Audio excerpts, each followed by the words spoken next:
No 6º episódio de Casamento às Cegas 50+, a gente vê a etapa em que os participantes vão para o apartamento alugado pelo programa. E aí é quando eles começam a ter um primeiro acesso com vida real, celular, novos problemas. E para surpresa do espectador, o Léo entra sozinho no apartamento.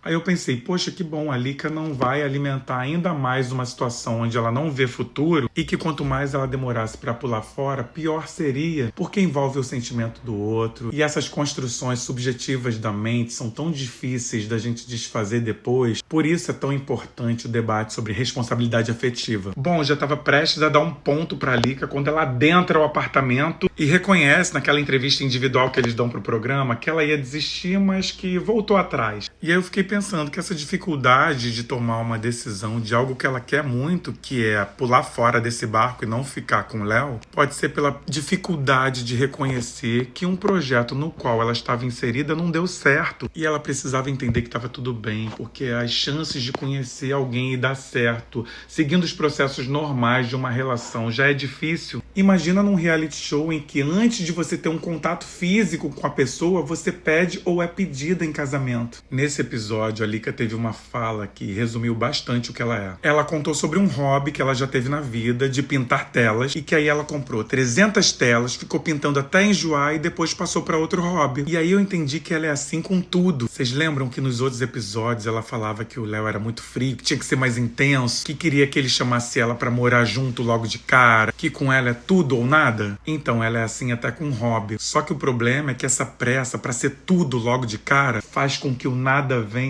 pouco tempo depois. E assim vai ser em qualquer relação da Lika, seja com um hobby ou com um homem, porque ela é muito afoita, ela quer tudo pra ontem. E aí tem aquela frase que a gente aprende quando é criança, né? Quem muito quer, nada tem. Então mesmo ela acreditando que se fosse com o Rivo daria certo, eu já digo pra ela que não. Ela não teria uma relação saudável nem no reality show, nem fora dele, sendo assim do jeito que ela é. E ela precisa realmente tratar tudo isso com um especialista, porque ela é muito certa das convicções dela. Num encontro só com as outras mulheres do reality, ela disse que não faz planos de futuro com o Léo porque não vê futuro ali. E aí nisso a Nívia perguntou, então por que vocês voltaram? Porque ela tinha quase ido embora, mas assim, decidiu permanecer no programa. E aí a Lika ficou boladaça e fechou a cara. Bom, agora eu queria falar rapidamente de Edmilson, que é par da Aidê, e de Lucielma, que é par de Mário Roberto. Primeiro de Edmilson, porque eu tô seguindo a ordem dos acontecimentos do programa. Teve uma fala dele que pode ter passado batida pra muita gente, mas me pegou de jeito. Tem uma dinâmica no reality que você encontra os amigos do seu parceiro ou parceira pra meio que ver se eles te aprovam. E aí os amigos da Aidê ficaram perguntando um monte de coisa pra ele, normal, nenhum problema, mas quando ele tava num momento sozinho com a Aidê, já no apartamento, ele falou que no encontro com os amigos dela, se sentiu como se estivesse numa penitenciária, com eles perguntando um monte de coisa pra ele. E aí isso me bateu de um jeito, porque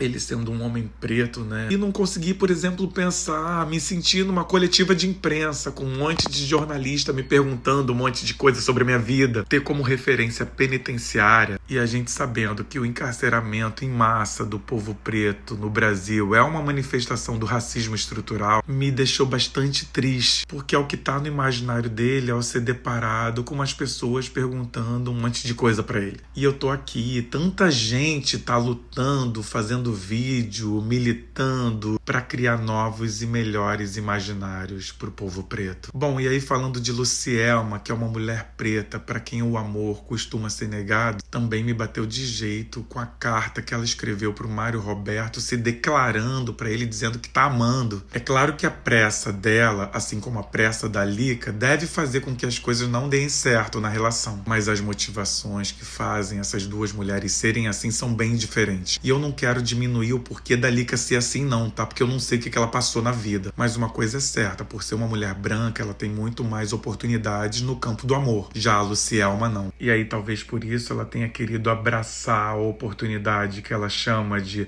Mário Roberto com muita pressa. Eu queria ter dado um abraço nela quando, depois que o Mário Roberto leu a carta, apenas falou, massa. E eu entendo ele, tá? Ele não tinha o que falar, tava assustado.